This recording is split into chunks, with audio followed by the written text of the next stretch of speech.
A man makes six figures a year. He drives a nice car, wears a nice watch, and posts vacation photos every few months. He also has almost nothing saved. Meanwhile, his neighbor makes half his salary, drives a 10-year-old car, and quietly has more money in the bank than most people will see in a decade. Same country, same economy, same access to information. So why does one of them keep repeating the same money mistakes year after year, while the other doesn't? The answer has almost nothing to do with income, and it has almost nothing to do with knowledge either. Because here's the strange part. Most people who struggle with money already know what they're supposed to do. Spend less than you earn. Save first. Avoid debt.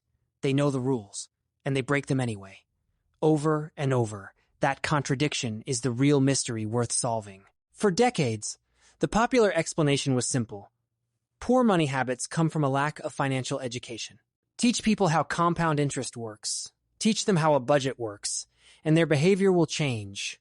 It sounds logical. It's also mostly wrong. Because financial mistakes aren't really about math. They're about psychology. And once you understand the psychology, you start to see the same pattern hiding behind almost every money mistake people make.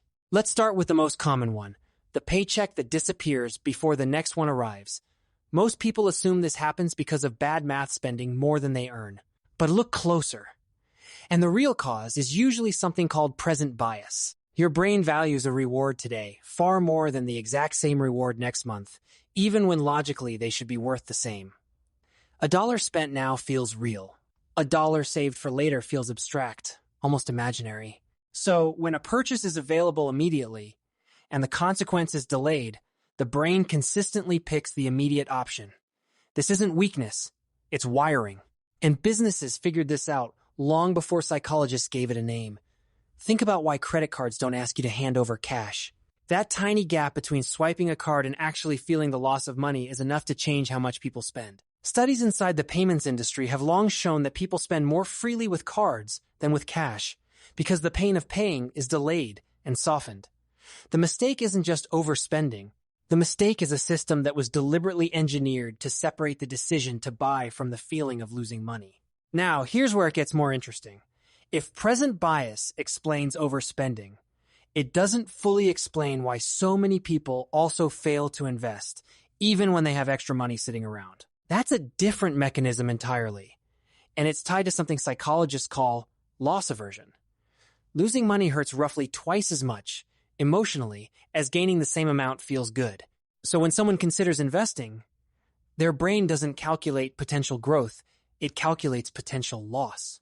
And because the fear of loss is louder than the appeal of gain, many people choose the safe option of doing nothing, which, ironically, guarantees a slow loss to inflation anyway. This is why so many financially successful people aren't smarter.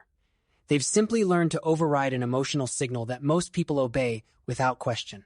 Businesses exploit this instinct too, just in the opposite direction. Subscription services like Netflix don't primarily profit from people actively enjoying the product every single day. They profit from a psychological quirk. Canceling a subscription feels like a loss, even a subscription you barely use. So people keep paying month after month, just to avoid the discomfort of losing something they weren't really using in the first place. The mistake isn't the subscription. The mistake is that most people never designed a system to catch it. That leads to the biggest misconception of all, that financial mistakes come from a single bad decision. They don't. They come from the absence of a system. Wealthy households rarely make dramatically better choices in the moment. What they usually have is structure, automatic transfers, automatic investing, automatic savings decisions made once, in a calm moment, that quietly repeat themselves, without requiring willpower every single day. Poorer financial outcomes usually come from relying on willpower in the moment, which is exactly the moment your brain is least equipped to make a rational decision. Here's the twist most people never expect. It's not that self-control doesn't matter. It's that self-control was never supposed to be the plan. The people who build wealth aren't fighting temptation more successfully than everyone else.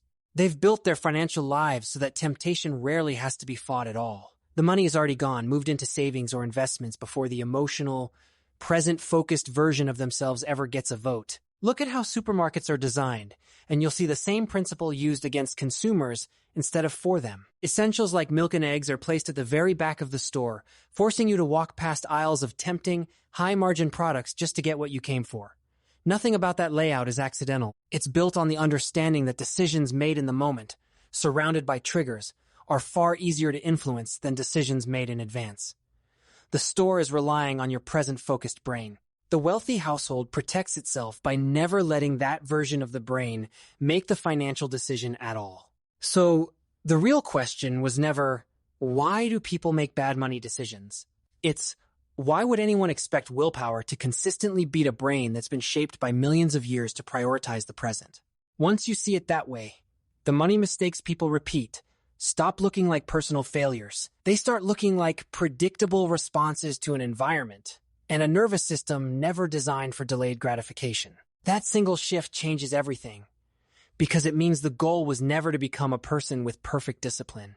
The goal is to build a life where discipline is rarely required, because the important decisions were already made in advance by a calmer, more rational version of yourself.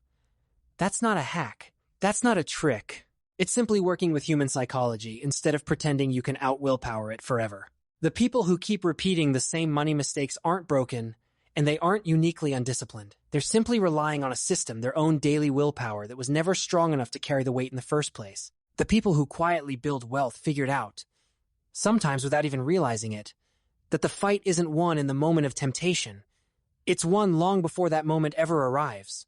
So, if you've ever wondered why you keep making the same financial mistake despite knowing better, maybe the problem was never a lack of knowledge. Maybe it was a lack of a system standing between your best intentions and your most tempted self. If this changed the way you think about your own money habits, that's exactly the point. And here's a question worth sitting with. Which financial decision in your life is still relying on willpower that you could turn into a system instead?